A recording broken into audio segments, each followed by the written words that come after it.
The wind had teeth in Montana that winter of '87. It bit and tore at the threadbare wool of Clara's coat, a merciless predator that had hunted her for the better part of 300 miles. Each gust was a fresh assault, driving needles of ice into her cheeks and stealing the warmth from the small, shivering body she held tight against her chest. Her son, Thomas, had burrowed his face into the hollow of her neck, his small puffs of breath the only source of heat in a world that had turned to iron and ice. Clara shifted the boy's weight on her hip, her other hand gripping the frayed rope handle of a battered wooden trunk that scraped and juddered over the frozen ruts of Silver Creek's Main Street. The town was little more than a scar on the vast, white landscape. Its buildings were gray, tired-looking things, huddled together as if for warmth, their shoulders stooped under a heavy burden of snow. Plumes of dirty smoke curled from stone chimneys, promising a life within that felt a world away from the frozen hell of the street. This was it, the end of the line. The last of her money had gone to the stagecoach that had dropped them here at dawn. The driver's pitying glance as he'd handed down her trunk feeling like another brand of shame. Now, there was nothing left but a desperate, gnawing hope that this place, which looked as unforgiving as a tombstone, might hold some small sliver of salvation. The people of Silver Creek were cast from the same hard material as their town. Faces behind frosty window panes were brief, pale smudges of curiosity before they vanished. The few men on the street, wrapped in thick coats and furs, offered no greeting. Their eyes slid over Clara, taking in the worn coat, the cheap, cracked boots, and the child in her arms. She saw the flicker of assessment, the immediate and damning conclusion: a widow, a burden, a woman of uncertain history, and even more uncertain virtue. In a town fighting for its own survival, a woman alone with a child was not a soul to be helped, but a problem to be avoided. The prejudice was a palpable thing, as cold and sharp as the wind itself. Her first stop was a steamy, fogged window with the words "Sadie's Laundry" painted in flaking letters. The air inside was a humid shock, thick with the smell of lye soap and hot water. A stout woman with arms red to the elbows paused her work, her expression a wall of weary impatience. "Looking for work," Clara said, her voice hoarse from the cold and disuse. Sadie's eyes dropped to Thomas, who peeked out from Clara's coat, his own eyes wide and wary. "Can't have a boy underfoot around boiling water and lie," the woman stated flatly. It wasn't an apology, just a fact. "Dangerous. Sorry, ma'am." The door closed behind Clara, pushing her back into the biting cold. The brief warmth in her lungs felt like a cruel trick. Her second stop was the bakery. Here, the air was a paradise of yeast and sugar, a smell so achingly good it made the hunger in her belly twist into a sharp pain. A thin, bird-like man with flour dusting his eyebrows listened to her plea. Again, his gaze fell upon Thomas. "He'll be wanting samples, getting his hands in the flour," the baker said, wringing his hands in a dusty apron. "I need a pair of working hands, not another mouth to feed. Business is slow as it is." Rejection after rejection followed. The general store needed no help. The boarding house was fully staffed. Each refusal was a new layer of ice forming around her heart. They didn't see a woman willing to scrub floors, wash linens, cook, clean, do anything. They saw only the complication she carried in her arms, the small, innocent proof that her life was not her own. As dusk began to bleed purple and gray across the frozen sky, a man taking pity on her shivering form in front of the saloon grunted a piece of information. "Might try the Miller Ranch, north of town. Luke Miller. His wife, she passed. Left him with 2 little girls. Heard he's having a hard time of it." The information was a tiny ember in the gathering dark. Clutching it, Clara hitched Thomas higher on her hip, grabbed the trunk's handle, and turned her back on the town's cold heart, heading north. Asterisk, asterisk, asterisk. Luke Miller stared at the dirty plate on his table, at the hardened lump of bacon grease congealed beside a crust of bread. The silence in his small ranch house was a living thing. It had been his constant companion for 2 years, ever since Mary had been taken from him, her life given in a desperate, failed attempt to bring their stillborn son into the world. Now, the silence was broken only by the needs of his daughters, Sarah, who was 7, and Emily, just 5. He was a man drowning on dry land. The ranch, once his pride, was fraying at the edges. A section of fence by the north pasture had been down for a month. A constant, low-grade worry in the back of his mind. The stock was thin, the winter feed running lower than he liked. But the real rot was inside the house. It was in the dust that gathered on the mantelpiece, in the tangled hair of his daughters that he tried and failed to braid, in the endless pile of mending that sat accusingly in a basket by the cold hearth. He was a rancher. He knew cattle and horses, weather and seasons. He did not know how to soothe a 5-year-old's nightmares or teach a 7-year-old to read. He cooked bacon and beans, and his daughters were growing pale and quiet on the monotonous diet. Sarah was trying her best to be a little mother, her face often pinched with a worry that no child should carry. But she was just a girl. And Emily? Emily was retreating, growing as silent and watchful as a small, frightened rabbit. Grief had made him a hard, sullen man, and his own sorrow was a wall between him and the very children who needed him most. He saw her from the kitchen window, a dark shape against the snow, struggling up the long track to his house, a woman, carrying a child and dragging a trunk. His first instinct was a flare of pure irritation. Another drifter, another soul looking for a handout. He had nothing to spare. He turned away from the window, intending to ignore her, to let the cold and the futility of her journey send her away. But he couldn't.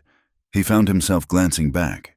She had stopped at his gate, hesitant, as if gathering the last of her courage. The wind tore at her, whipping her thin skirt around her legs. He watched as she set her trunk down, shifted the child in her arms, and simply stood there, waiting. An hour passed. The sun, a pale, watery disk, sank behind the mountains. The temperature plummeted. Still, she stood there, not moving, not shouting for his attention, just enduring. A grim, stubborn statue of desperation. Luke felt a grudging respect mixed with his annoyance. Foolish, but determined. Finally, his own anger at the world, at his helplessness, got the better of him. He pulled on his heavy coat, jammed his hat on his head, and stormed out the door, the cold hitting him like a physical blow. "Ain't nothing for you here," he barked as he approached, his voice rough as gravel. The woman, Clara, flinched but held her ground. Her face was pale and drawn, her lips tinged with blue, but her eyes, a deep and startling gray, met his without wavering. "I'm looking for work. Sir, any kind of work. I can cook, clean, mend, wash. I'm a hard worker." "I ain't got money for hired help," he snapped, the lie tasting bitter in his mouth. He had a little saved, but fear made him hoard it. "I don't need much. A warm place for my son to sleep. A little food. That's all I ask." She gestured with her chin to the bundle in her arms. "He's 3. His name is Thomas." Luke's gaze was hard as granite. He'd seen women like her before, trailing from town to town, a sad story on their lips. He wouldn't be taken for a fool. "This ain't a charity. Go back to town." He turned his back on her, ready to stride back to the relative warmth of his house and the familiar misery within. But as he reached the porch, the door creaked open. Emily stood there, a tiny silhouette against the dim lamplight. She wasn't looking at him. She was staring at the woman in the snow, her small face a mask of hunger and a deeper, more desolate fear. Her eyes were wide, and in their depths, Luke saw a reflection of his own failure. He was letting them starve. Not of the body, perhaps, but of the soul, of the simple comfort and care a mother provides. His Mary would have haunted him for it. The sight broke something in him, a dam of pride and stubborn grief that had been holding for 2 long years. He stopped, his hand on the doorframe, his shoulders slumping. He let out a long, ragged breath that turned to smoke in the frigid air. He didn't turn around. He spoke to the wind, to the ghost of his wife, to the desperate woman still standing by his gate. "There's a cot in the pantry. It's cold, but it's out of the wind." He heard a sharp intake of breath behind him. "You can do some mending. The girl's clothes are in rags, and clean up this pigsty," he continued, his voice still gruff, betraying none of the turmoil inside him. "There's a bowl of stew for you and the boy. Nothing more. Understand?" "Yes, sir," came the quiet, trembling reply. "Thank you, sir." Luke stepped inside without another word, holding the door open for her to struggle through with her trunk and her child, not yet ready to face the hope and the complication he had just allowed to cross his threshold. In the days that followed, Clara moved through the house with a quiet, ghost-like efficiency. She was a whirlwind of competence wrapped in a shroud of silence. The dust vanished, the floors were scrubbed, the fire in the hearth was kept banked and steady, pushing a gentle, consistent warmth into the cold corners of the rooms.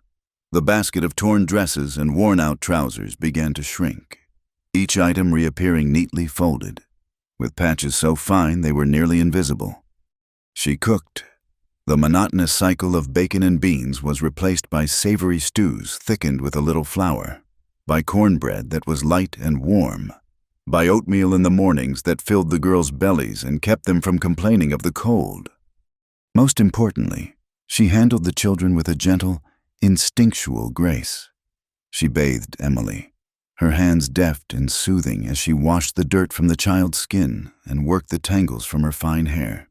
She spoke to Sarah not as a burden, but as a girl, asking her small questions about the dolls on her bed. She managed Thomas with a soft word and a firm hand, keeping him occupied with small toys she whittled from scrap wood, ensuring he was never a nuisance. Yet she kept her distance, a chasm of unspoken pain and shame separating her from Luke. She wore her gratitude like a heavy cloak of obligation. She never sat at the table to eat with them, waiting until they were finished before serving herself a small portion in the kitchen. She kept her eyes downcast, her shoulders hunched, as if trying to make herself smaller, to take up less space. She was the perfect servant, a woman who worked from before dawn until long after the children were asleep, never complaining, never asking for anything, but her presence was a constant, unnerving reminder to Luke of just how much his life had fallen apart, and just how much this strange, sad woman was beginning to piece it back together. The days settled into a rhythm, marked not by the clock on the mantel, which had stopped the day Mary died, but by the quiet, tireless movements of Clara. Her work was a silent language that spoke of order and care.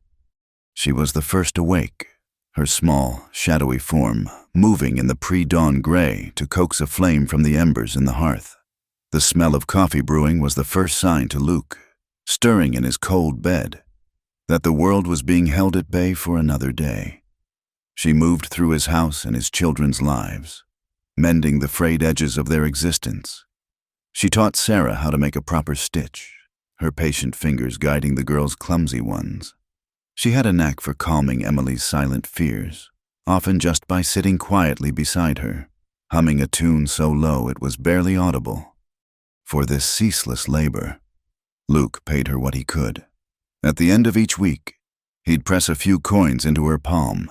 The metal felt cold and inadequate against her skin. It was barely a wage, more a token to maintain the fiction that this was a job, not a rescue. For Clara, the coins felt like both a blessing and a brand, a proof of her worth and a reminder of her dependency. Her real payment was the roof over their heads and the food in their bellies, a truth that kept her perpetually on a knife's edge of gratitude and humiliation. Luke found himself watching her. He'd be in the barn, mending a harness, the scent of leather and oil filling his senses, and his eyes would drift to the kitchen window. He'd see her there, her head bent over a bowl of dough, a stray strand of brown hair falling across her cheek. He saw more than just a hired hand. He saw the deep, settled sorrow in her eyes when she thought no one was looking, a familiar ache that mirrored his own. He saw the fierce, protective love she had for her own boy, a love that spilled over in the gentle way she tucked his daughters into bed at night. He saw patience in the lines around her mouth and a strength in her slender frame that defied the hardship etched on her face. She was a puzzle of fragility and resilience, and he was beginning to feel the unwelcome stirrings of a long-dormant curiosity. Clara, for her part, treated Luke like a dangerous shadow. She was acutely aware of his presence, charting his movements through the house with a tense, animal instinct. If he entered the kitchen while she was kneading bread, her hands would still, and she would find a sudden, urgent need for something in the pantry.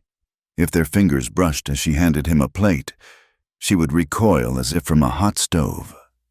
She never met his gaze directly, always focusing on his chin, his chest, or a point on the wall just beyond his shoulder. This was not born of disrespect, but of a deep, abiding fear. A man's attention was a currency she could no longer afford to trade in. In her experience, it always led to a debt of one kind or another, and the last debt had cost her everything. Her late husband, Daniel, had looked at her with a possessive fire in his eyes, a fire that had twisted into something ugly and violent when the cards turned against him. Now, any man's gaze felt like the beginning of a cage, so she made herself small and unobtrusive, a ghost in his home, praying he would continue to see her as a convenience and nothing more. The brittle peace of their arrangement was shattered by a sudden vicious blizzard that descended from the mountains without warning. It was a white fury, a blinding curtain of snow and wind that swallowed the world. A dozen head of cattle, caught in the open, had drifted into a deep ravine for shelter and were now trapped by the rapidly deepening snow. Losing them would be a catastrophic blow to the ranch. "I have to get them out," Luke yelled over the howl of the wind, pulling on his heaviest coat. "They'll be buried or freeze by morning." "It's a storm you can't see through," Clara said, her voice tight with alarm as she stood by the door. "I have to try." He was pulling on his gloves when she spoke again, her voice quiet but firm. "I can ride. I can help. 2 riders will be faster than 1. Luke turned to look at her. Really look at her. For the first time in weeks, he saw the fear in her eyes, but underneath it, a stubborn resolve. He was about to refuse, to tell her it was too dangerous, that it was his problem, not hers. But he was tired, and the task was daunting for one man. He gave a single, sharp nod. The world outside the barn was a chaotic, churning whiteness. The wind shrieked, and the snow stung their faces like sand. Clara, mounted on a steady mare named Bess, followed the dark shape of Luke on his gelding. The cattle were panicked, their lowing a miserable sound swallowed by the storm. They worked in a tense, shouted partnership, forcing the cold, stubborn animals up the treacherous slope. It happened in an instant of brutal physics. Bess, struggling for footing on the icy ground hidden beneath the fresh powder, went down. The horse's scream was ripped away by the wind.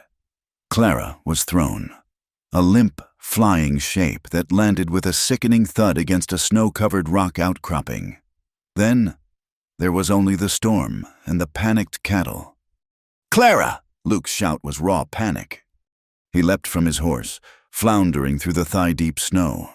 He found her crumpled at the base of the rock, a dark stain already beginning to blossom in the snow beneath her head. For a terrifying second, his heart seized, believing she was dead. But when his trembling, gloved fingers found the pulse in her neck, it was there, a faint, thready beat. He gathered her into his arms. The sheer lightness of her was a shock. He was a man used to the solid, unyielding weight of feed sacks, saddles, and fence posts. This was different. This was the terrifying fragility of a human life. Her head lolled against his chest, her face ashen and still. He carried her back to his horse, his own body a shield against the punishing wind, his mind a maelstrom of fear and a strange, unfamiliar guilt. He got her back to the house and onto his own bed, the only one large enough to tend to her properly. He cleaned the gash on her temple as gently as his rough hands would allow. She was unconscious for hours. The children huddled by the fire, their faces pale with a silent, shared terror. The next day, with Clara awake but weak and dizzy, Luke rode to his nearest neighbor, the Henderson place, to get some medicinal herbs from Martha Henderson, who fancied herself a healer. Martha was a woman whose concern was always edged with a sharp, prying curiosity. "A woman living in your house." "Luke," she said, her eyes narrowed as she measured out dried yarrow. "Alone with you and the girls. You know how people will talk." "She's a hired hand," Luke said, his voice clipped. "Of course," Martha purred, not believing him for a second. "But she's a widow, and you're a widower. People will say she has expectations, that she's looking to secure a comfortable spot for herself and that boy of hers." The words were poison, and they followed Luke all the way home. He saw the truth in them, not Clara's truth, but the town's. He saw how they would twist her desperation into calculation, her hard work into a scheme. The thought filled him with a cold, protective fury. A few nights later, the weight of it all became too much for Clara. The throbbing in her head was a constant reminder of her helplessness. Martha Henderson's words, which Luke had unwittingly repeated in a moment of frustration, echoed in her mind. Asterisk, she has expectations. It was the story of her life, her actions always interpreted in the worst possible light, the need for a private place to unravel, just for a moment, was overwhelming. She slipped out of the quiet house and made her way to the barn. The air inside was cold but still, rich with the warm, living scent of hay and animals. In the deep shadows of a vacant stall, she finally let go. The sobs came silently, a violent, shoulder-shaking grief that seemed to tear up from the soles of her feet. It was a weeping for her dead husband, for the life she'd lost, for the shame of her poverty, and for the sheer, soul-crushing exhaustion of being strong every single minute of every single day. Luke had noticed her empty cot in the pantry. A prickle of unease had sent him looking for her. He found her in the stall, a small, huddled shape in the darkness. He stood for a long moment, listening to the soundless sound of her breaking. His first instinct was to turn and leave, to grant her the privacy she so clearly craved, but the sight of her solitary despair was more than he could bear. He approached slowly, his boots making soft scuffs in the hay-strewn dirt. She didn't hear him until he was standing just outside the stall. She froze, her breath catching in a choked gasp, her head ducking as if to ward off a blow. He didn't speak. He didn't reach for her. He simply stood there for a moment before reaching into his coat pocket. He pulled out a small, neatly folded square of white linen and held it out to her. It was old, the fabric worn soft with countless washings. In the corner, a faded, almost invisible, was embroidered in blue thread. It was Mary's. Clara stared at the handkerchief in his outstretched hand, her tear-filled eyes wide with confusion. Luke's voice, when it came, was low and rough, stripped of its usual hardness. "You don't have to be strong in front of me." The words hung in the cold, still air of the barn. A simple, profound offering. It was not a solution. It was not a promise. It was just permission. And in that moment, it felt like everything. The handkerchief, washed and neatly pressed, sat on the corner of the kitchen table for 2 days. It was a silent testament, a white flag of truce in the unspoken war of their solitude. Clara couldn't bring herself to put it away, and Luke couldn't bring himself to take it back. It was a piece of his past, of Mary, and he had given it to her. The gesture had unraveled something in Clara, and now the loose thread of it lay between them. One evening, after the children were asleep, he found her staring into the fire, the handkerchief held loosely in her hands. The house was quiet save for the crackle of the flames and the sighing of the wind around the eaves. That was Mary's, he said, his voice softer than usual. He hadn't intended to speak, but the silence felt heavier than ever. Clara's head jerked up, her eyes wide, startled. She started to fold the cloth, to hide it. "I'm sorry, I should have. I'll put it away." "No," he said, moving to stand by the other side of the hearth. "It's all right. I'm glad it gave you some comfort." He paused, his gaze fixed on the dancing flames. "She was a good woman." The simple statement was an invitation. Clara's fingers tightened on the soft linen, the shared vulnerability in the barn. His quiet act of kindness had opened a door she had long since bolted shut. She found herself wanting to walk through it, to let a small sliver of light into the darkness she carried. "My husband," she began, her voice a near whisper, testing the air. "His name was Daniel." Luke remained silent, his stillness an encouragement. He didn't turn to look at her, giving her the space to speak to the fire if it was easier than speaking to him. "He wasn't always a bad man," she said, the words coming slowly, each one dredged up from a deep well of memory and pain. "Before we were married, he was charming. He had a laugh that could make you forget your troubles, but he had a sickness. The cards. He loved the feel of them in his hands more than he ever loved the feel of my hand in his." She took a shaky breath. "It started small, a few dollars here and there. Then it grew. He sold a good mare for a stake, then a piece of our land. He was always chasing the next big win that would solve everything. But it never came. The more he lost, the angrier he became. The laughter, it just stopped." She traced the faded M-mass on the handkerchief. "He started borrowing, first from friends, then from men who weren't friends, dangerous men. One night, they came to the house. They said he owed them everything we had, and more. Daniel, he tried to face them down. He was proud and foolish." Her voice broke. "There was a fight. A gun was fired. And just like that, he was gone. And I was a widow with a mountain of his debts and a son to raise." Luke finally turned his head, his expression unreadable in the flickering light.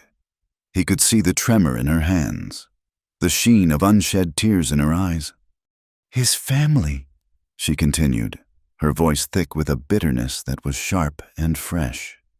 "They didn't see a grieving wife. They saw an accomplice. They said I must have known, that I must have encouraged it, that I was trying to cheat them out of what little was left. They wouldn't even look at Thomas, Daniel's own blood. No one believed me. No one helped. They cast me out. So I ran. I just ran until I got here, until I—" The story hung in the air between them, raw and ugly. It was a confession of shame, of a life ruined not just by tragedy, but by the cruelty of others. When she finally risked a glance at him, she didn't see pity or judgment in his face. She saw a deep, hollowed-out understanding. She saw a reflection of her own pain. "I'm sorry," he said, the two words carrying the weight of 100 others. He turned back to the fire, shoving his hands in his pockets. "Grief is a kind of poison. Some folks just have to spit it on someone else." He was quiet for a long time. Clara thought the conversation was over, that he would retreat back into his shell of silence, but then he spoke again, his voice low and ragged. "My Mary, she died in this house, in our bed." He swallowed hard. "We were having our second child, a boy, but it all went wrong. The baby, he was turned wrong. He wouldn't come. The doctor from town took too long. By the time he got here—" He shook his head, unable to finish the sentence. "She was gone, and the boy with her. I held my son in my arms for less than a minute. He never took a breath." His confession was like a physical blow. Clara felt the air leave her lungs. "I kept thinking," Luke went on, his voice cracking, "that if we hadn't tried for another baby, she'd still be here.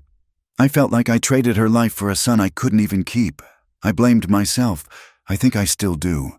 After that, something inside me just broke. I haven't been able to fix it.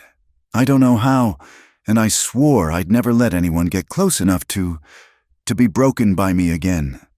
In that moment, they were no longer a rancher and his hired hand. They were two survivors, two souls shipwrecked on the same desolate shore, each haunted by the ghosts of a love they had lost and the blame they carried like a shroud. Asterisk, asterisk, asterisk.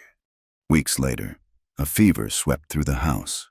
It took hold of Emily first, leaving the small girl listless and burning with heat. Clara was tireless.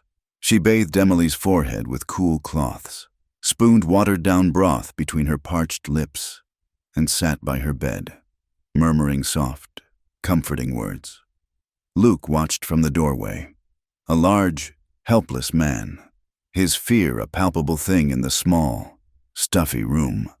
The memory of the last sickness in this house, the one that had taken his wife, was a constant, terrifying presence. The fever did not break. By the second night, Emily was delirious, tossing and turning, crying out for her mother. The sound was a knife in Luke's heart. He and Clara found themselves in a silent, shared vigil, the world shrinking to the small circle of lamplight around the child's bed. There was no room for the distance they usually kept between them. They moved around each other with an unconscious intimacy born of shared purpose. He held Emily's frail body still while Clara gently tried to get her to drink. She would take the warm, damp cloth from his hand without a word, her fingers brushing his. They shared quiet, worried glances over the child's restless form. In the warm, dim light, stripped of their daytime armor by exhaustion and fear, they saw each other with a new clarity. He saw the deep, maternal tenderness in her, the fierce, unwavering care. She saw the raw, terrified father beneath the gruff exterior, the aching love he had for his child. Toward dawn, the fever finally broke. Emily's skin, once fiery hot, was now merely warm and damp with sweat. Her breathing evened out, and she fell into a deep, natural sleep. The relief in the room was so thick it felt like you could breathe it in. Clara sank onto a small stool by the window, her body limp with exhaustion. Luke stood by the bed, one rough hand resting on his daughter's sleeping form. He looked over at Clara, at her pale, drawn face in the gray light of the coming morning. Her strength, her gentleness, her quiet endurance. It had been his anchor through the long, terrifying night. He crossed the room in 2 strides and stood before her. She looked up, her gray eyes clouded with fatigue. He slowly, tentatively, raised his hand and laid it against her cheek. Her skin was soft, a stark contrast to his calloused palm. She flinched, a barely perceptible tremor, but she didn't pull away. His thumb moved, tracing the line of her cheekbone. His voice, when he spoke, was a rough, broken whisper. "I need you, Clara."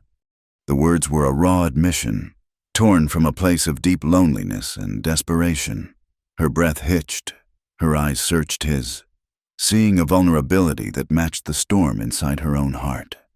He saw the flicker of something in her gaze, a spark of warmth, of response, and it terrified him as much as it drew him in. The ghost of Mary, the cold weight of his own guilt, rose up in him. "But I'm afraid," he whispered, his voice thick with self-loathing. "I'm afraid I'll destroy you, too." The words shattered the fragile intimacy of the moment. Clara's whole body went rigid. Asterisk, destroy. Asterisk. The word was a branding iron, searing her with the memory of Daniel, of a love that had turned to ruin.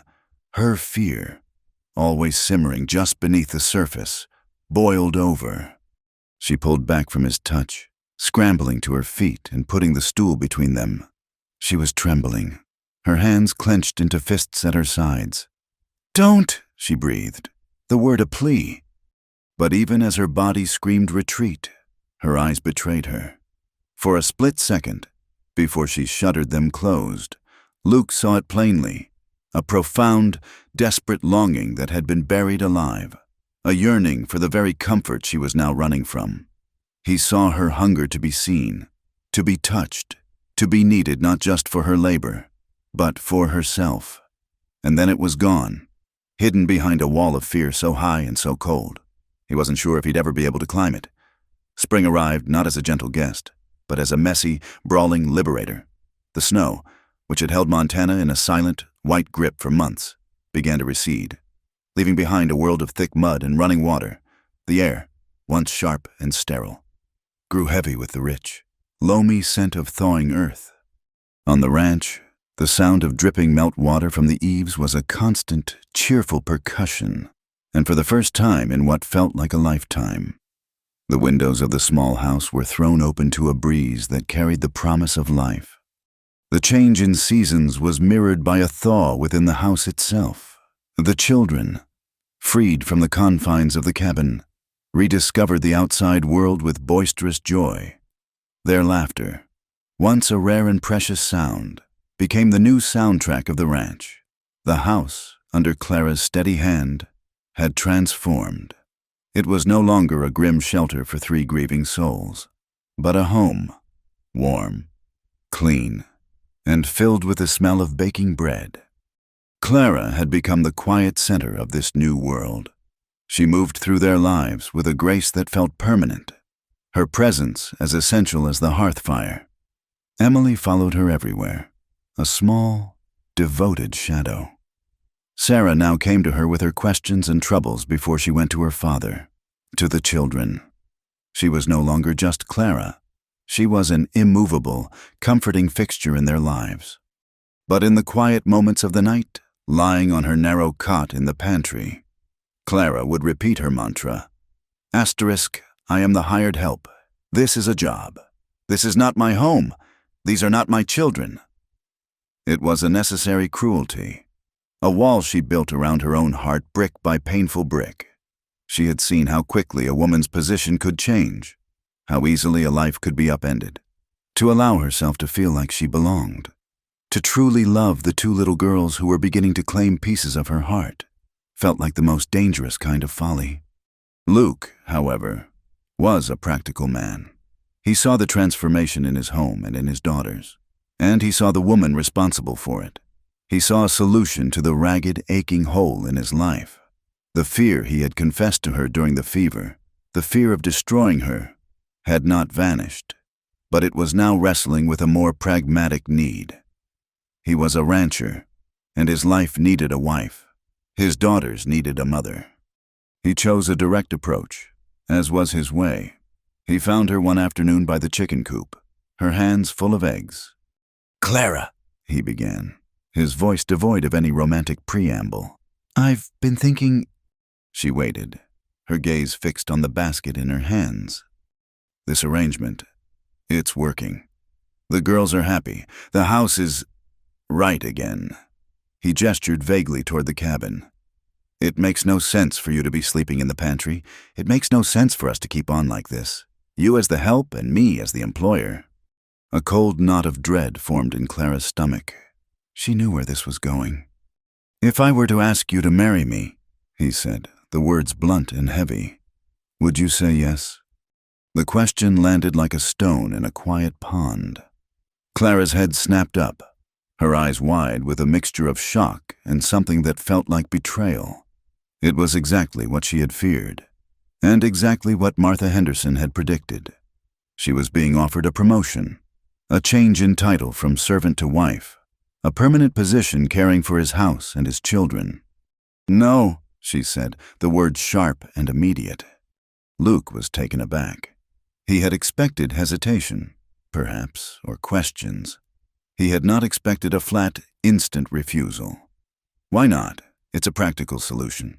It would give you and Thomas a proper home, a name. It would give my girls a mother."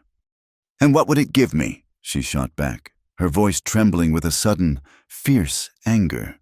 "A cot in a bigger room, the right to the family name in exchange for a lifetime of service." She took a step back, clutching the basket of eggs to her chest like a shield. "I will not be a gift you give to your children. Luke, I will not be a practical solution. My life, what's left of it, is my own. It is not a tool to fix yours." She turned and fled toward the house. leaving him standing in the mud, stunned into silence by the force of a spirit he was only just beginning to understand. A few days later, the tension between them was a thick, suffocating blanket. They moved around each other with a strained, formal politeness that was worse than their previous silence. One evening, as the sun began to set, casting long shadows across the valley, he found her by the creek that bordered his property. She was skipping stones across the water, her movements listless. He approached quietly, not wanting to startle her again. He stood beside her, watching the ripples spread across the water's surface. "I'm sorry, Clara," he said finally. "The way I asked, it was wrong. It wasn't what I meant." She said nothing, but she didn't move away. "I'm not a man who has a way with words." He struggled on, looking at the water, at the sky, at anything but her. "I see a problem, I try to fix it. I see something broken, I try to mend it. I see you, and all the good you've brought to this place, to my girls, to me." He finally dared to look at her. Her hair was tied back in a severe bun, covered by a plain kerchief, the uniform of her station. Her face, illuminated by the golden light of the setting sun, was beautiful in its sorrow. He saw the fine lines of exhaustion around her eyes, but he also saw the elegant curve of her neck, the soft line of her jaw. He saw a woman, not a solution. Slowly, as if asking for permission, he reached out. His calloused fingers went to the knot of the kerchief at the nape of her neck. He gently untied it and pulled the cloth away, letting it fall to the ground. Then, just as gently, he worked the pins from her hair until it tumbled down around her shoulders, a soft, brown cascade shimmering in the evening light. She stood perfectly still, her breath caught in her throat. "You're so beautiful," he whispered, his voice thick with an emotion she had never heard from him before. "You're so beautiful. You make me forget every bad thing that's ever happened in my life." He leaned in, his eyes searching hers, and for a moment, she leaned in too. The world seemed to stop. There was only the sound of the creek and the frantic beating of her own heart. His lips were an inch from hers, then a fraction of an inch. She could feel the warmth of his breath on her skin. But the wall she had built was too high. The fear was too strong. With a small, choked gasp, she put her hands on his chest and pushed him away. "No," she whispered, her voice ragged. She took a staggering step back. "You don't want me, Luke. You need a mother for your children. That's all this is. You don't need *me*. She didn't wait for his reply. She turned and ran back toward the house, back to the safety of her role, leaving him by the creek with her fallen kerchief at his feet and the bitter taste of another rejection in his mouth. That night, Luke did something he hadn't done since the week Mary died. He opened the bottle of whiskey he kept at the back of a high cupboard. He drank to forget the hope he'd foolishly allowed to grow. He drank to forget the longing in Clara's eyes that she so fiercely denied. He drank to forget the ghost of his wife and the guilt that still clawed at him. He drank until the edges of the room blurred, until the silence of the house became a roar in his ears. Stumbling from his chair, he made his way toward his bedroom, knocking into the kitchen table on his way. The noise startled Clara, who had been unable to sleep and had come to the kitchen for a glass of water. She froze as he loomed in the doorway, a large, unsteady shadow against the moonlight. His face was slack, his eyes unfocused. "Mary," he slurred, squinting at her. The name was a punch to Clara's gut. "It's me, Luke, it's Clara," she said softly, her heart hammering against her ribs. "You should go to bed." But he wasn't listening. He was lost in a fog of whiskey and grief. He took a staggering step toward her, his hand reaching out. "Mary, I'm so sorry." He grabbed her arm. His grip, clumsy and uncoordinated in his drunkenness, was still terrifyingly strong. He pulled her toward him, his other arm attempting to encircle her waist. The smell of whiskey on his breath was suffocating. Pure cold terror shot through Clara. This was it, the moment she had been dreading her entire life.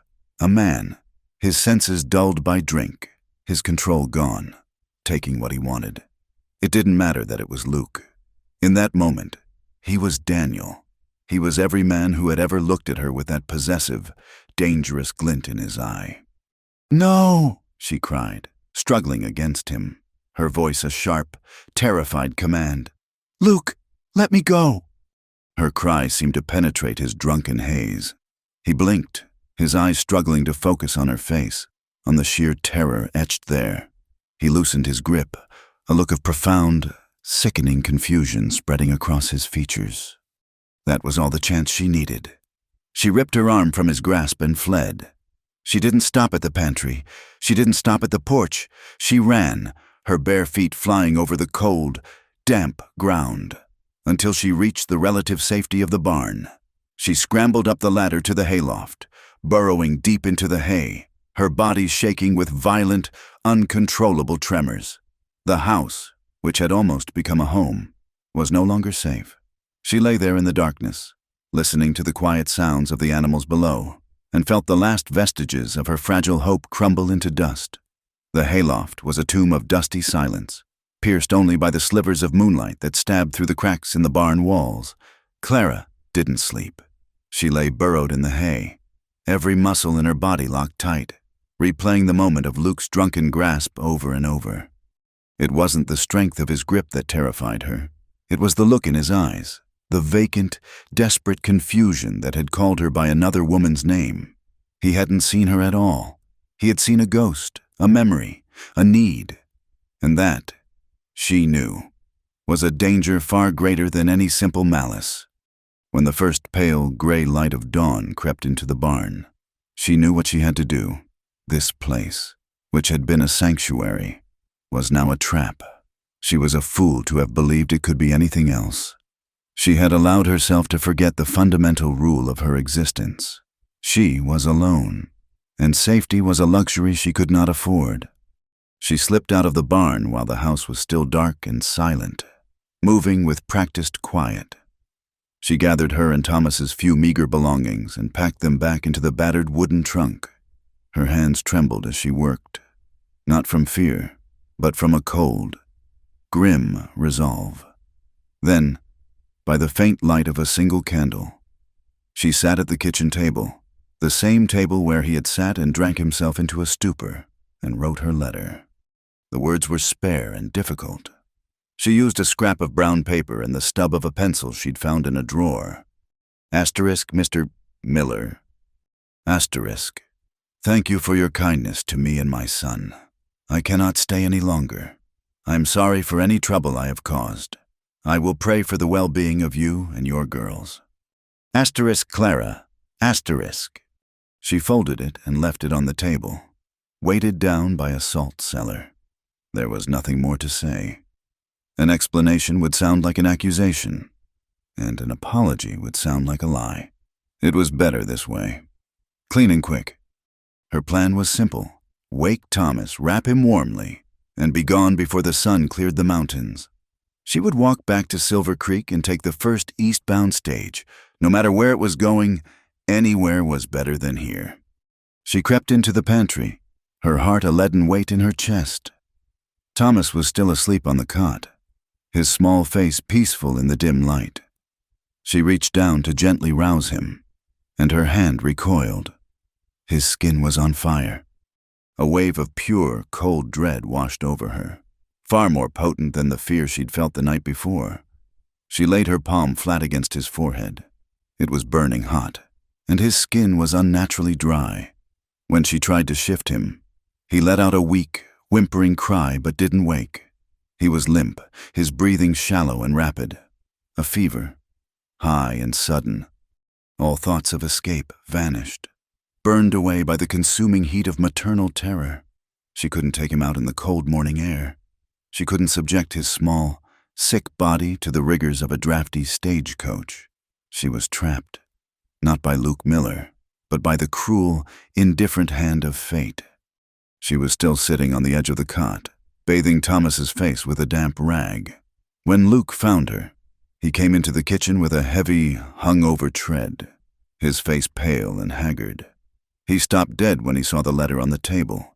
He read it, his shoulders slumping, a look of profound, wretched shame settling over his features. He looked up and saw her in the pantry doorway, her face a mask of desperation. "Clara," he began, his voice a hoarse croak. "He's sick," She cut him off, her own voice sharp with panic. "He's burning up." Luke's shame was instantly replaced by a different kind of alarm. He was at her side in 2 strides, his large, rough hand going to Thomas's forehead. He swore under his breath. The sight of a sick child seemed to cut through the last of his drunken fog, replacing it with a focused, grim intensity. "Keep him cool," he ordered, his voice taking on a tone of command she hadn't heard before. "I'll get some water from the well. It'll be colder." For the rest of that day and all through the long, terrifying night that followed, Luke did not leave their side. He was a constant, steady presence. He took over when she was too exhausted to continue, his large, clumsy-looking hands surprisingly gentle as he bathed the boy's small, hot body. He held a cup of water to Thomas's lips, patiently trying to get him to drink. He sat in a chair he'd dragged into the pantry, his elbows on his knees, just watching, as if his vigil alone could keep death from the door. He never spoke of the night before. He didn't offer excuses or apologies. His penance was in his actions, in his unwavering silent support. Clara watched him, a storm of conflicting emotions churning inside her. She saw the man who had terrified her, but she also saw a father, his own past grief coloring the fear in his eyes. Sometime in the deepest, darkest hour of the night, when Thomas's fever was at its worst and his breathing was a terrifyingly shallow whisper, Clara looked over at Luke. He was slumped in the chair, his head in his hands. His broad shoulders were shaking with silent, ragged sobs. He was weeping, not for her, not for himself, but for her son, a child who was not his blood, not his kin. She knew, in that instant, that he was also weeping for the son he had lost, for the wife he couldn't save. She was witnessing the cracking of a man's soul, the release of 2 years of unshed, solitary grief. The sight broke her heart. It washed away the last of her fear of him, replacing it with a profound, aching empathy. The wall she had built around her heart didn't just crack, it crumbled. The fever broke with the dawn, just as it had for Emily. One moment, Thomas was a burning, restless thing. The next, his body went limp, his skin broke out in a drenching sweat, and he fell into a deep, healing sleep. The silence in the pantry was thick with exhaustion and unspoken relief. Luke finally raised his head, his eyes red-rimmed and raw. He looked at Clara, and she looked back at him. There were no more walls between them. Later, after the girls were awake and had been fed a quiet breakfast, they found themselves alone in the kitchen. The letter still sat on the table between them. "I am sorry, Clara," Luke said, his voice low and heavy with shame. "There is no excuse for what I did, for how I behaved, for how I frightened you." Clara shook her head, twisting a corner of her apron in her hands. "You were grieving." "That doesn't give me the right," he insisted, "to grab you, to call you her name. That was a cruel thing, and I'm sorry for it, down to the bottom of my soul." She finally met his gaze. "I know," she said softly. "I know you are." She took a shaky breath, the confession that had been locked inside her for years beginning to surface. "It wasn't just you, Luke. When you reached for me, I didn't see you. I saw my husband. I saw every man who ever looked at me and saw something to be used. I ran because I've been running my whole life." Tears began to well in her eyes. "That's the part I can't fix," she whispered, the words tearing from her throat. "I want to be held. I want to be touched. I want to be loved. I want it so much it feels like a hunger. But I don't dare, because I don't know how to trust that it won't turn into a cage. I don't know how to trust that I won't just become a convenience again." Her vulnerability was a raw, open wound in the middle of the room. Luke stood up and slowly walked around the table until he was standing in front of her. He didn't reach for her. He just stood there, his hands hanging at his sides, letting her see that he was not a threat. Look at me, Clara, he said, his voice gentle but firm. I'm not him. And in that moment, she believed him. The house grew dark. The children slept. A single candle on the kitchen table pushed back the shadows.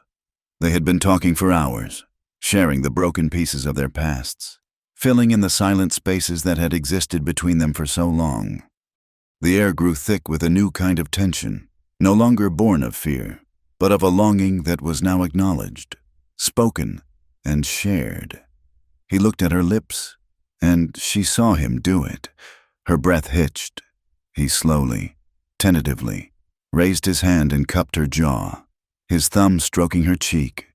This time, she didn't flinch. She leaned into his touch.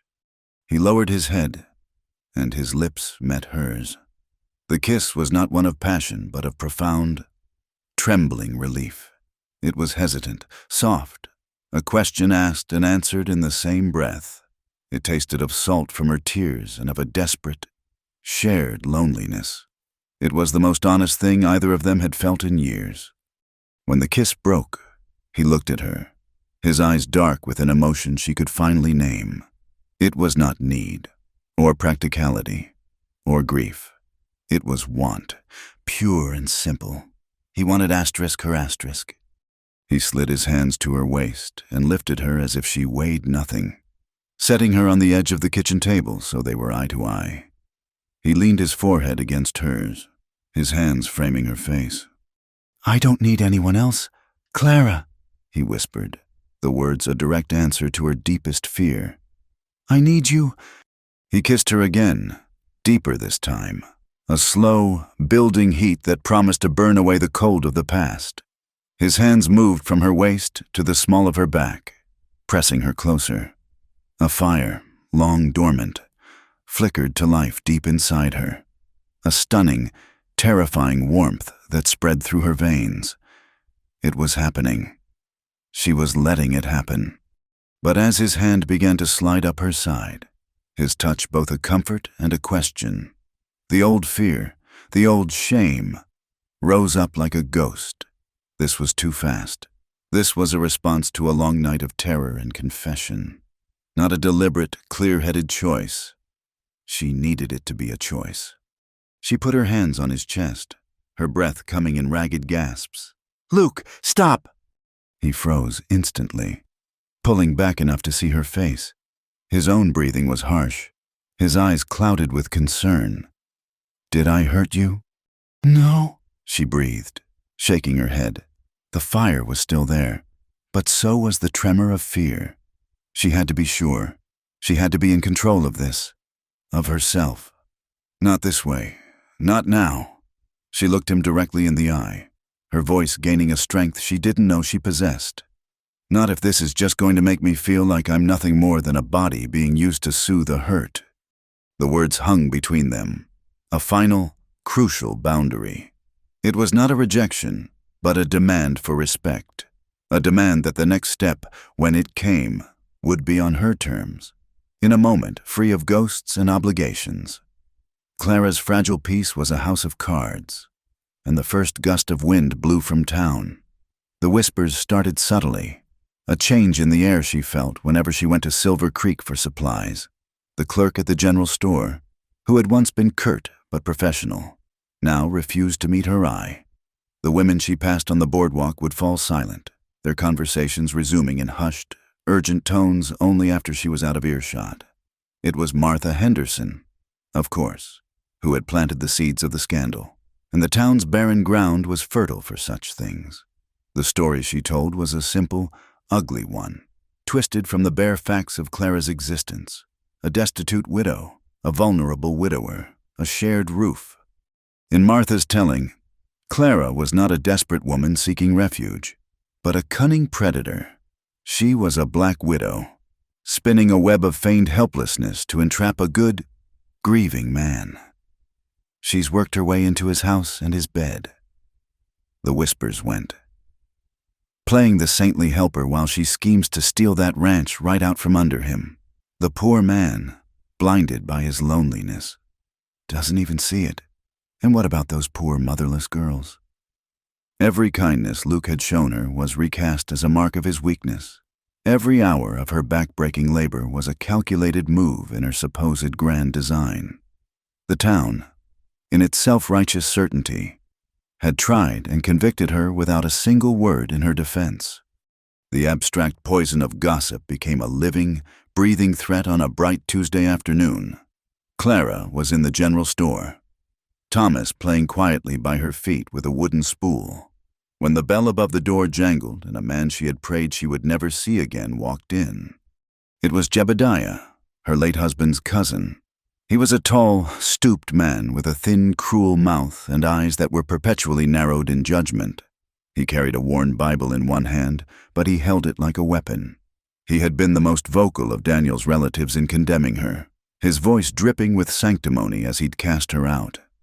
He spotted her immediately, and a slow, triumphant smirk spread across his face.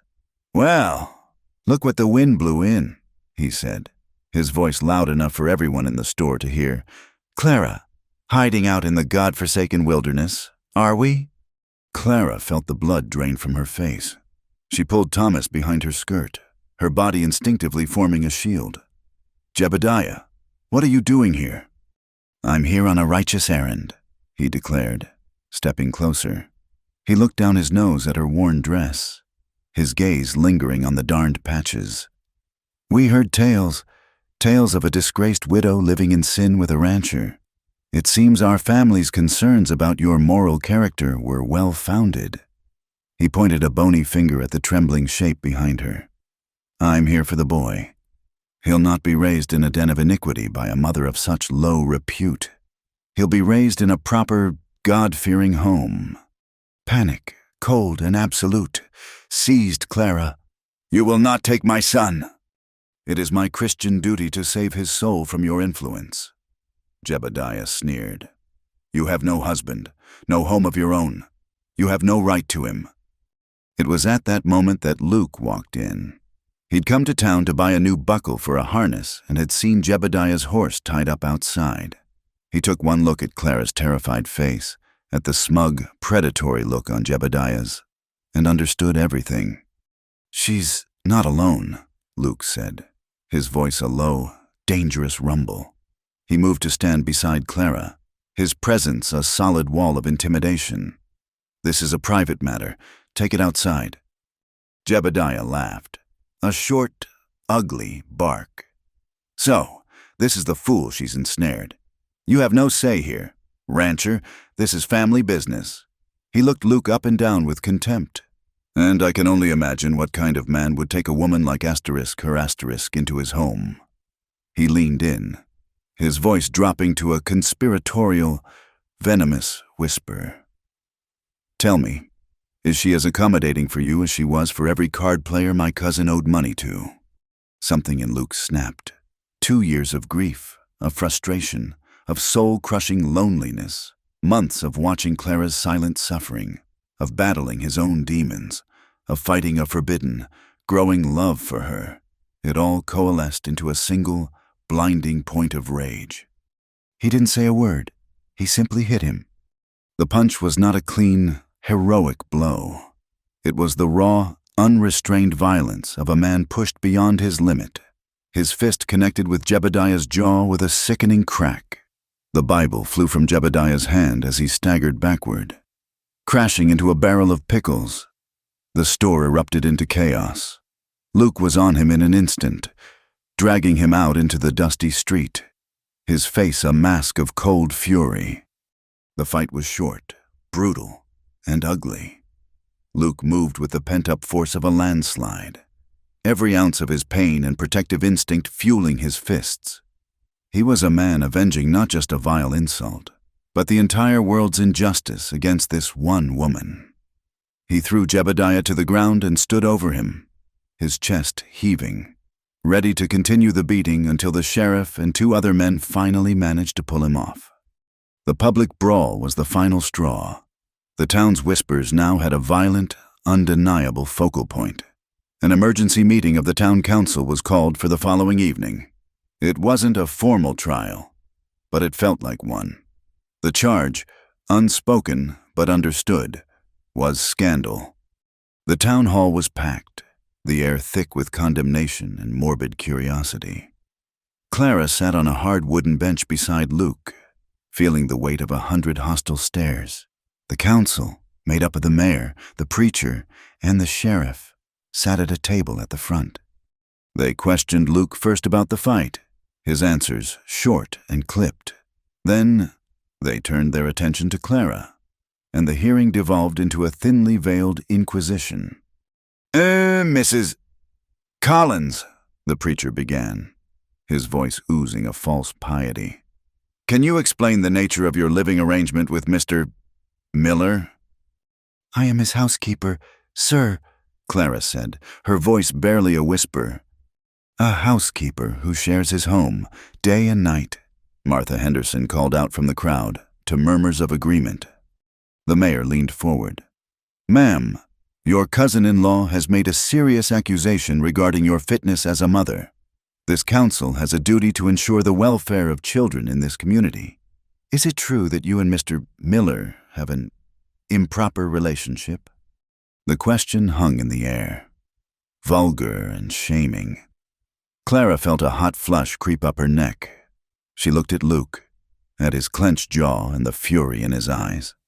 She thought of Sarah and Emily, and what this scandal would do to them, how the other children in town would taunt them, how their father's name would be dragged through the mud.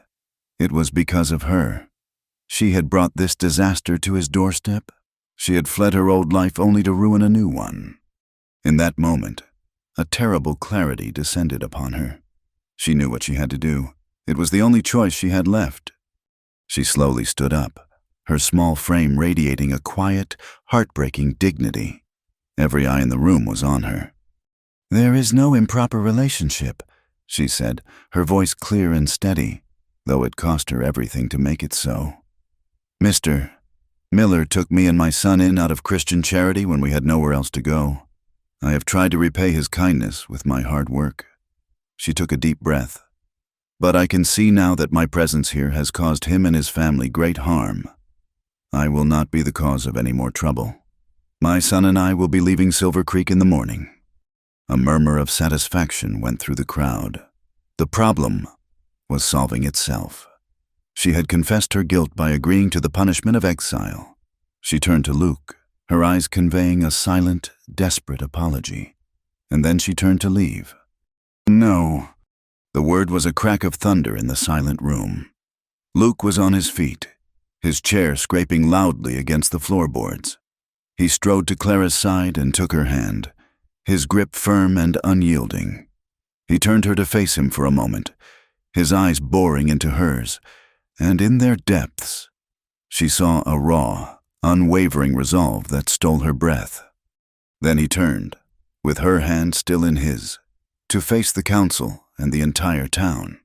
His voice, when he spoke, was not loud, but it filled every corner of the room with its absolute, undeniable power. You will not drive this woman out, he said, his gaze sweeping over the shocked faces of the crowd. You talk about Christian charity and moral character, but there is more goodness and strength in her than in this entire town combined. He looked down at Clara, his expression softening for a fraction of a second.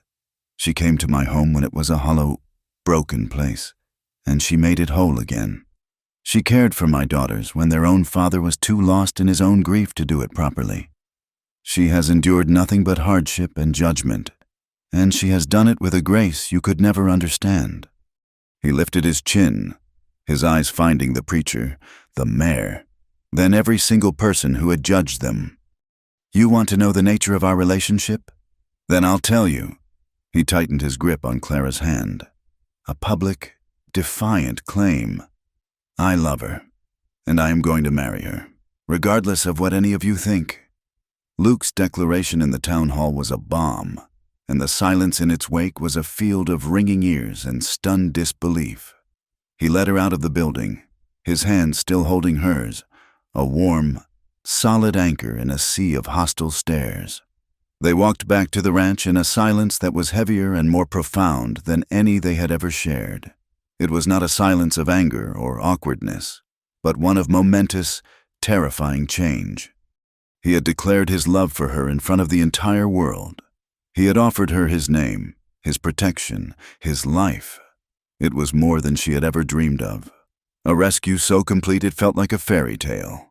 And it was all wrong. When they were back inside the quiet of the farmhouse, the children asleep, he finally let go of her hand and turned to face her, his eyes full of a raw, hopeful vulnerability.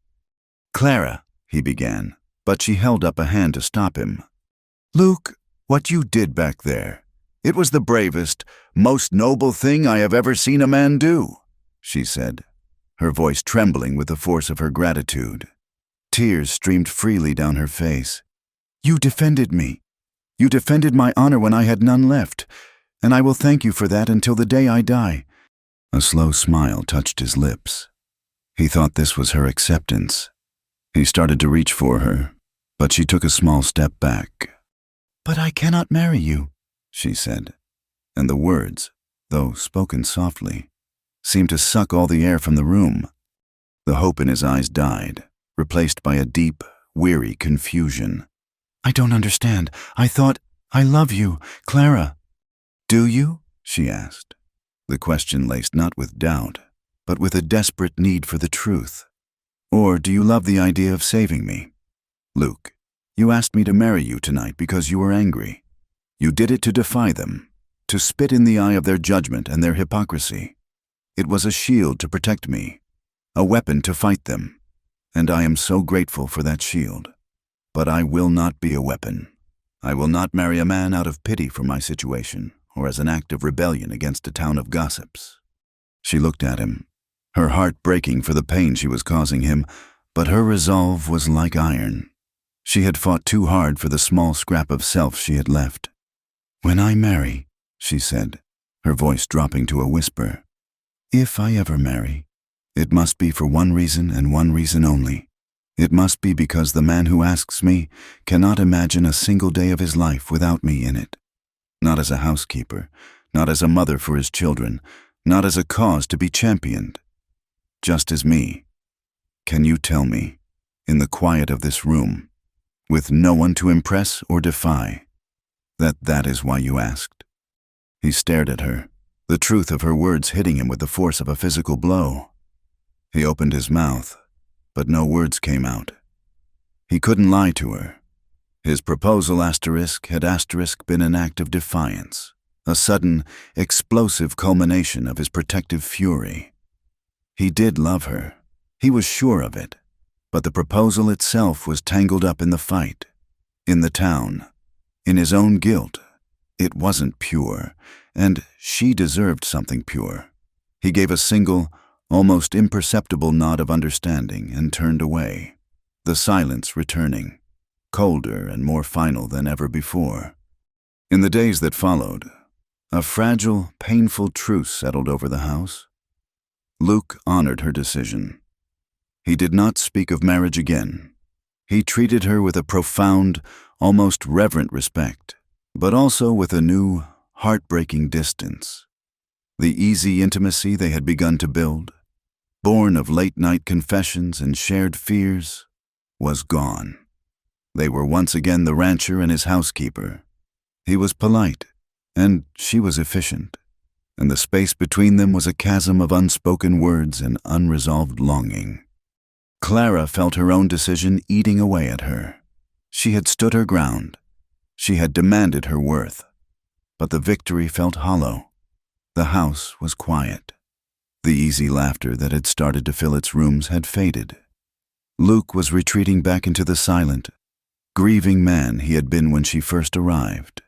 Every evening, she would watch him stare into the fire, his face a mask of lonely endurance, and a desolate emptiness would open up inside her.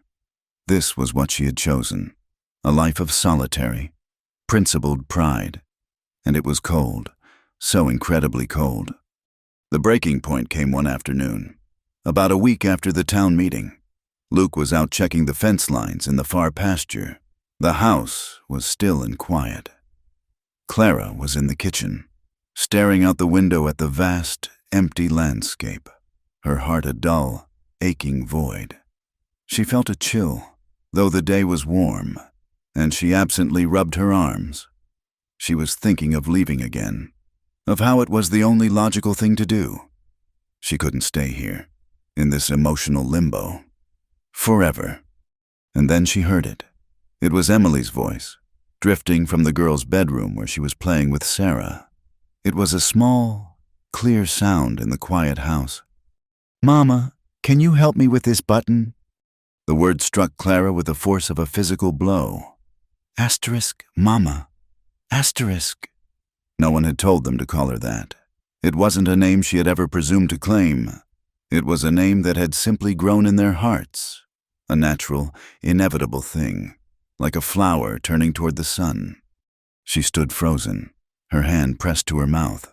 In that single, innocent word, the entire, complicated truth of her life was laid bare. She could tell herself she was the hired help.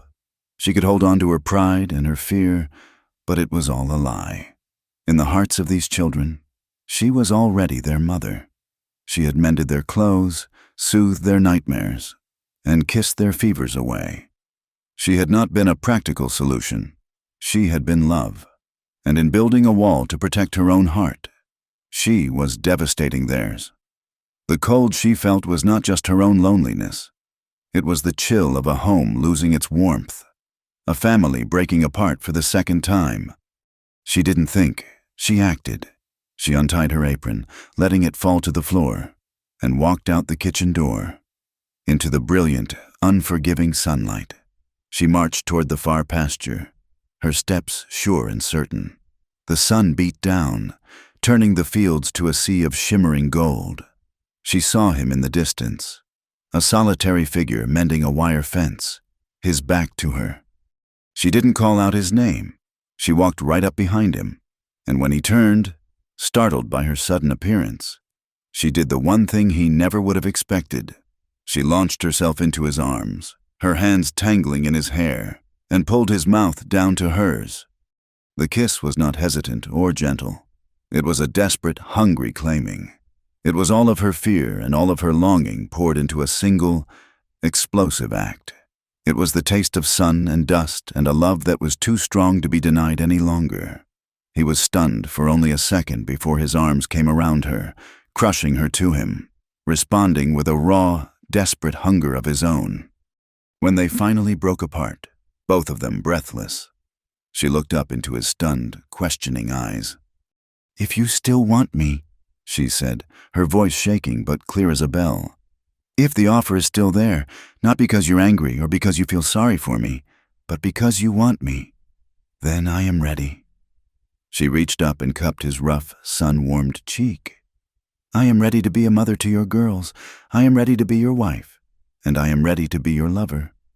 That night, the house was different. The silence was gone, replaced by a quiet, humming anticipation.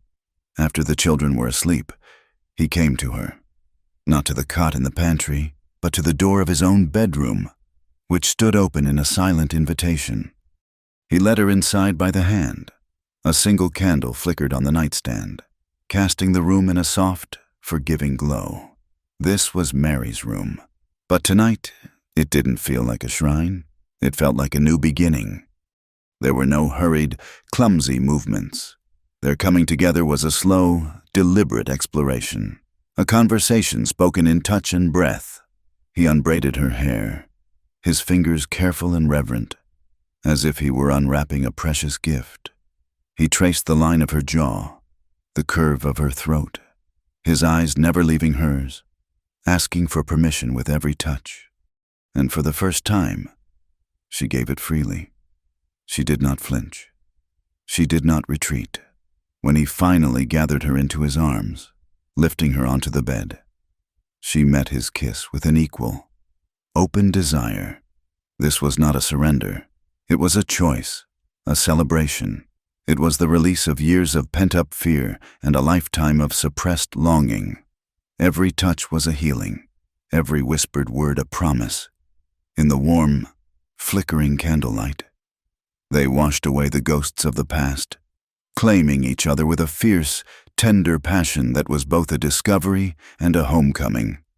Later, as they lay tangled together in the sheets, the candle guttering low, his hand rested possessively on her waist. She turned her head on the pillow and looked at the strong, calloused fingers spread across her skin. A slow, genuine smile touched her lips. "I'm not afraid to be touched anymore," she whispered into the quiet of the room. "As long as it's by your hands." Their wedding was not held in a church, but under the vast, open cathedral of the Montana sky. The preacher from Silver Creek, his face a mixture of reluctant duty and grudging respect, presided over the simple ceremony at the edge of the newly tilled barley field. The only guests were the girls, Sarah and Emily, dressed in new frocks that Clara had sewn, their hands full of wildflowers, and Thomas, who stood holding Luke's hand, looking up at his mother with wide, serious eyes. There was no grand reception, only a simple meal shared on the porch as the sun set, painting the mountains in hues of rose and gold. The town did not change its mind overnight. There were still averted gazes and closed doors, but slowly, imperceptibly, the ice began to thaw. The first crack appeared when people saw Luke's daughters in town, the girls, who had been quiet, somber little ghosts, were now vibrant and full of life. They laughed. It was a sound no one had heard from them in 2 years, and it was a more powerful testimony to Clara's character than any sermon or decree. Men who had once looked at Luke with pity now nodded to him with a newfound respect. Women who had whispered behind their hands began to offer Clara hesitant smiles. They had judged her as a widow, a threat, a calculation. They were now forced to see her as what she truly was, a miracle. Life on the ranch settled into a peaceful, prosperous rhythm. Luke, with a renewed vigor that Clara had given him, worked from sunup to sundown, not with the grim endurance of a survivor, but with the joyful purpose of a man building a future. The fences were mended, the herd grew strong, and the new barley field promised a bountiful harvest. Clara, in turn, extended the boundaries of her home beyond the ranch. She cleaned out the small, disused schoolhouse in town, a place that had been shuttered for a year. With Luke's help, she scrubbed the floors, patched the roof, and washed the dusty windows until they gleamed. She started a small class, not just for children, but for women. She taught reading and writing, but she also taught mending, baking, and how to manage a small budget, the practical arts of survival. Her students were the other forgotten women of the territory, young widows, abandoned wives, girls from poor families with no prospects. She never preached or offered pity. She simply shared her knowledge, her quiet strength becoming a beacon for those who thought they were lost in the dark. Soon, letters began to arrive, passed along by stagecoach drivers who had heard her story. They came from women in other dusty, isolated towns across the territory. They were written on scraps of paper, their spelling often poor, their grammar clumsy, but their words were a chorus of shared pain. Asterisk, how do you go on when your heart is broken? How do you feed your children when the world has turned its back on you? How do you endure the judgment of others and not let it turn your own soul to stone? Clara would read them by the firelight, her heart aching with recognition, and she would write back, her replies always simple, honest, and full of a hard-won wisdom. Asterisk, you go on one day at a time. She would write, asterisk, you find work, any honest work, and you do it well. You hold your head high, even when you want to crumble, and you remember that a stranger's kindness can be the well in the desert. Be that kindness for someone else. That summer, Luke began a new project. With the help of a neighbor he'd hired, he started building an addition to the house. It was a single room, built onto the back, overlooking the creek. It had a large window to let in the morning sun. When Clara asked him what it was for, he just smiled. But she knew. It was a room for the future, a room for the child they both prayed for, a physical testament to their faith in the life they were building together. One warm, cloudless night. They sat on the porch steps, the children long asleep. A billion stars were scattered across the black velvet of the sky. So close and so bright, it felt as if you could reach up and scoop them into your hands. A comfortable silence settled between them. The only sounds, the chirping of crickets and the gentle sigh of the breeze through the cottonwoods. Clara, who had been leaning her head against his shoulder, shifted slightly and placed a hand on her own belly. A quiet, unconscious gesture of profound significance. They hadn't spoken of it yet, but they both knew. A new life had taken root. Luke saw the movement. He didn't say a word. He simply reached over, his large, rough hand covering hers. He leaned down and pressed his lips to the back of her hand. A kiss that was more tender and reverent than any that had passed between them. "If it's a girl," he whispered against her skin, his voice thick with emotion, "you'll choose her name, and if it's a boy, I will teach him how to love a woman with the same strength and goodness that you have shown me." In the quiet of the evening, with the scent of hay on the air and the stars bearing witness, Clara felt the last tight knot of fear in her soul finally unravel. She was safe. She was loved. She was home. Later that week, she sat at the small writing desk Luke had built for her. A new leather-bound journal opened before her. For years, her life had been a story of survival, of enduring the next blow, of simply getting through the next day. Now, for the first time, she felt she had a story worth recording. She dipped the pen in the inkwell, the faint light of the oil lamp casting a warm glow on the page. She thought back to the desperate, half-frozen woman who had stumbled up to this ranch, begging for nothing more than a chance to work. She thought of the journey since then, the fear, the pain, the loneliness, and the slow, terrifying, beautiful dawn of love.